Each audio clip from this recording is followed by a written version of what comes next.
दोस्तों स्वागत है फिर से एक नई वीडियो के साथ।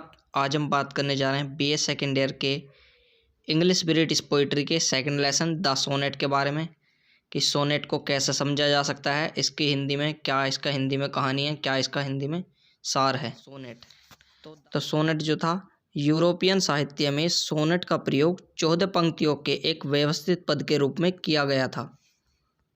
यह कवि की निजी भावना, विशेष रूप से प्रेम की अभिव्यक्ति होता था, इसलिए इसे प्रेम गीत भी कहते हैं। यह गीत संगीत से भरपूर होता था और सोनेट 2 भागों में विभक्त था। सोनेट जो था वो 2 भागों में विभक्त था, एक तो ऑक्टिवा और एक सिस्टेट। ये 14 लाइन की जो कविता थी वो 2 भागों में डिवाइडेड थी, ऑक्टिवा और सिस्टेट में। तो सोनेट का अर्थ, सोनेट शब्द इटालियन शब्द सोनोटा से लिया गया है। इटली भाषा में इसका शुद्ध स्वरूप सोनेटो है। सोनेटो जो था वो सोनाटा से लिया गया था और इसका शुद्ध स्वरूप जो कहेंगे हम सोनेटो कहेंगे।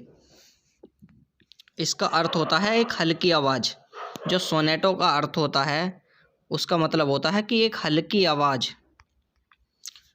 पैट्रिच और डेंटा कविता के इस स्वरूप के प्रणेता थे। पैट्रिच जो थे वो इस कविता के सबसे पहले प्रणेता थे, यानी कि सबसे पहले जो सोनेट लिखा गया था वो पैट्रिच के द्वारा ही लिखा गया था। इन्होंने ही, पैट्रिच ने ही सबसे पहले सोनेट की शुरुआत की थी। तो इस सबसे पहले आता है इसका पैट्रिच मॉडल, क्योंकि सबसे पहले जो सोनेट लिखा गया था वो पैट्रिच के द्वारा ही लिखा गया, तो इसलिए सबसे पहले जो इनका मॉडल लिखा गया था वो पैट्रिच के नाम से ही जाना जाता है, पैट्रिच मॉडल। पैट्रिच जिनने सोनेट के स्वरूप को अपनाया और सोनेट को निम्नलिखित 2 भागों में बांटा, एक तो ऑक्टिवा और एक सिस्टेट। ऑक्टिवा जो था इसमें 8 पंक्तियां होती हैं। इनके लयबद्धता इस प्रकार की A B B A B B A, और इस भाग में प्रश्न यानी कि समस्या रखी जाती है। दूसरा आता है सिस्टेट। इस भाग में 6 पंक्तियां होती है और इसकी लयबद्धता इस प्रकार है कि सी डी ई। इस भाग में प्रश्न का उत्तर यानी कि समस्या का हल दिया जाता है। सबसे पहले ऑक्टिवा में प्रश्न दिया जाता है जिसमें 8 पंक्तियां होती हैं, और बाद में सिस्टेट में 6 पंक्तियां होती हैं जिसमें समस्या का समाधान यानी कि प्रश्न का हल भी दे दिया जाता है। 8 पंक्तियों के बाद एक पुश होता है। सोनेट का यह मॉडल पैट्रिच अथा इटालियन मॉडल के नाम से भी जाना जाता है। सोनेट का जो ये मॉडल है वो पैट्रिच और इटालियन दोनों ही नाम से जाना जाता है, क्योंकि सोनेटो जो शब्द था वो इटालियन यानी कि इटली के शब्द से लिया गया था, सोनाटा से, तो इसलिए इसे इटालियन मॉडल भी कहते हैं। और जो इसे पैट्रिच ने बनाया था तो इसे पैट्रिच मॉडल भी कहते हैं। आप इसमें कंफ्यूज मत होइएगा, दोनों नाम ही एक ही मॉडल के नाम है ये, क्योंकि कविता के स्वरूप के प्रणेता इटालियन कवि पैट्रिच थे। बाद में इसे विभिन्न रूपों में मिल्टन, वर्डवर्थ एवं रेसोटी ने भी अपनाया था। तो आपको ये क्लियर हो गया होगा कि पैट्रिच जो थे वो इटालियन कवि थे और इसे इटालियन मॉडल भी कहते हैं और साथ ही पैट्रिच मॉडल भी कहते हैं। दूसरे पर आता है आपका शेक्सपियरियन और इंग्लिश मॉडल। जो शेक्सपियर का मॉडल है उसे इंग्लिश मॉडल के नाम से भी जानते हैं और शेक्सपियरियन मॉडल के नाम से भी जाना जाता है। पैट्रिच के बाद व्याट, द एरल ऑफ सूरी तथा अन्य कवि ने इंग्लैंड सोनेट के नाम से एक नए स्वरूप को विकसित किया। जैसे पैट्रिच ने इटालियन सोनेट को स्वरूप विकसित किया था, वैसे ही बाद में शेक्सपियरियन के बाद भी व्याट द सूरी ने इंग्लैंड सोनेट के नाम से एक नए स्वरूप को विकसित किया था, जिसे इंग्लिश सोनेट तथा शेक्सपियरियन सोनेट दोनों नाम से जाना जाता है। तो आप इसमें कंफ्यूज मत होइएगा, जो दूसरा सोनेट था उसे इंग्लिश सोनेट और शेक्सपियरियन सोनेट दोनों के नाम से ही जाना जाता है।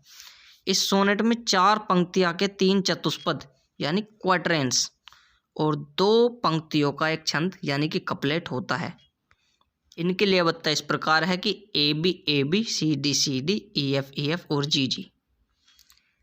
शेक्सपियर ने कुल मिलाकर 154 सोनेट लिखे। दोस्तों कई बार ये क्वेश्चन लग जाता है कि शेक्सपियर ने कुल मिलाकर कितने सोनेट लिखे थे, तो आपको ये ध्यान रखना है कि शेक्सपियर ने जो टोटल सोनेट लिखे थे वो 154 सोनेट लिखे थे, और यही शेक्सपियर ने बहुत सारे सोनेट लिखे थे, एक के बाद एक वो बहुत सारे सोनेट लिखे थे। तो वर्ड्सवर्थ भी इनके बारे में कहते हैं कि सोनेट रूपी चाबी से शेक्सपियर ने अपना दिल खोल कर रख दिया, यानी कि शेक्सपियर ने जो सोनेट लिखे थे वो 154 लिखे थे और इन्होंने बहुत ही सोनेट फेमस सोनेट हैं। तो शेक्सपियर के जो सोनेट्स हैं वो डार्क लेडी अथवा मिस्टर WH जो ये सोनेट, तो ये शेक्सपियर के जो सोनेट होते हैं वो डार्क लेडी जिनका नाम मिस्टर WH के नाम से भी, मतलब कि ये एक ही है, इन्होंने डार्क लेडी और मिस्टर WH के नाम से दोनों से ही जाना जाता है, को संबोधित किया है। माना जाता है कि ये उनके मित्र थे। तो जो शेक्सपियर के सोनेट हैं वो मिस्टर डार्क लेडी या मिस्टर WH कह दो, उनको संबोधित किए जाते हैं। माना जाता है कि ये उनकी फ्रेंड थी। सबसे पहले था आपका पैट्रिच मॉडल जिसे इटालियन मॉडल भी कहते हैं। दूसरा था आपका इंग्लिश मॉडल जिसे शेक्सपियरियन मॉडल भी कहते हैं। और ये है आपका तीसरा स्पेंसरियन मॉडल। तो स्पेंसरियन सोनेट शेक्सपियरियन सोनेट के लयबद्धता में कुछ भिन्नता रखते हैं, यानी कि जो स्पेंसरियन सोनेट है और वो शेक्सपियरियन सोनेट के कुछ मिलता है। तो स्पेंसरियन सोनेट में प्रत्येक चतुष्पदी दूसरे चतुष्पदी से जुड़े होते हैं, अर्थात उनकी लयबद्धता इस प्रकार है कि AB AB BC BC CD CD और EE। अंग्रेजी साहित्य में सोनेट स्पेंसर के बाद डोनी ने सोनेट के विषय क्षेत्र में धर्म और मिल्टन ने नीति एवं राजनीति को सम्मिलित किया। 18वीं शताब्दी में इनका पुनर्जन्म हुआ और 19वीं शताब्दी में वर्ड्सवर्थ, शैले तथा कीट्स ने सोनेट के स्वरूप का विस्तार किया। सबसे पहले जो सोनेट बनाया था वो पैट्रिच ने बनाया था, उसके बाद शेक्सपियर ने, और बाद में इन सभी ने सोनेट को 20वीं शताब्दी तक ये लेके गए थे। 20वीं शताब्दी में सोनेट का भरपूर प्रयोग किया गया है। ओडन, जॉन क्रोना, रैनसोम तथा डियालन थॉमस ने सोनेट लेखन की परंपराओं को जीवित रखा। इस संदर्भ में ओडन का टाइम ऑफ वार 1939 उल्लेखनीय है। दोस्तों कई बार ये क्वेश्चन लग जाता है कि टाइम ऑफ वार 1939 किसके द्वारा लिखा गया सोनेट है, तो ये ओडन ने लिखा था। और ऐसे ही इसमें आ जाते हैं, बहुत बार क्वेश्चन लग जाते हैं ये कि ओडन ने कौन सा सोनेट लिखा, तो आपको ओडन के नाम का भी आप बता देंगे कि टाइम ऑफ वार 1939 ओडन ने लिखा। तो उसके बाद आता है आपका सोनेट की मुख्य विशेषताएं। तो सोनेट की मुख्य विशेषताएं भी देख लेते हैं। सोनेट की प्रमुख मुख्य विशेषताएं निम्नलिखित हैं। इसमें पहली आती है कि यह लैम्बिक पेंटामीटर्स में 14 पंक्तियों की लघु कविता है। दोस्तों आपको ये ध्यान रखना है कि सोनेट जो होता है वो केवल और केवल 14 लाइन का ही होता है। यह प्रेम गीत के रूप में है, यह संगीतमय है, यानी कि संगीत होता है। और 5वां आता है सबसे इम्पोर्टेंट, यह सामान्य संबोधन के रूप में होती है, यानी को किसी संबोधन के लिए, किसी को संबोधित करने के लिए यह सोनेट गाई जाती थी। तो पैट्रिच ने जो सोनेट है उसकी प्रेयसी लौरा, जो पैट्रिच ने अपने जो सोनेट लिखा था वो अपनी प्रेयसी लौरा को संबोधित है। जो पैट्रिच के जो सगले सोनेट थे जो लिखे थे पैट्रिच ने सोनेट, वो उसकी प्रेयसी फ्रेंड हो सकती है, तो ये लौरा को संबोधित। शेक्सपियर के जो सोनेट थे वो मिस्टर डार्क लेडी को संबोधित है। पैट्रिच के जो सोनेट थे वो मिस्टर लौरा को संबोधित है। और शेक्सपियर के जो सोनेट है वो डार्क लेडी या मिस्टर WH को संबोधित है। तो आपको इनमें कंफ्यूजन नहीं होना है। जो पैट्रिच के सोनेट हैं वो लौरा को संबोधित है, और जो सोनेट शेक्सपियर के हैं वो डार्क लेडी को संबोधित है, जो डार्क लेडी को हम WH के नाम से भी जानते हैं।